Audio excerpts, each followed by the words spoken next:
আসসালামু আলাইকুম।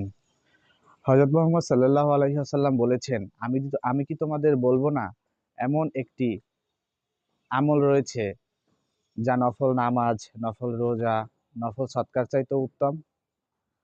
তখন সাহাবীরা বললেন, অবশ্যই বলবেন। তখন হযরত মুহাম্মদ সাল্লাল্লাহু আলাইহি ওয়াসাল্লাম বললেন, মানুষের মধ্যে বিবাদ মিটিয়ে দেওয়া। কিন্তু আমরা কি করি? আমরা একজনের সাথে আরেকজনের বিবাদ লাগিয়ে দেই।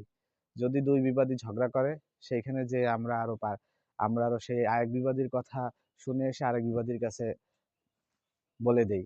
তাতে কি হয়? তাতে বিবাদ আরো বড় হয়।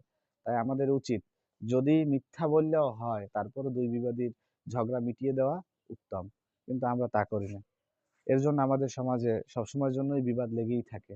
যে যে এই কাজ করে, যে ২ বিবাদীর সব ঝগড়া টিকিয়ে রাখে বা ঝগড়া বাঁধিয়ে দেয়, সে তো এক প্রকারের শয়তানের ভাই। কারণ হচ্ছে, শয়তান তো আর প্রকাশ্যে এসে ধোঁকা দিতে পারে না। তাই মানুষের মধ্যে ঢোকে, তারপর ওই ওই বিবাদীর বিবাদ টিকিয়ে রাখে।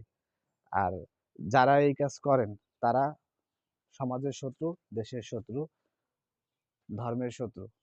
আল্লাহ হাফেজ।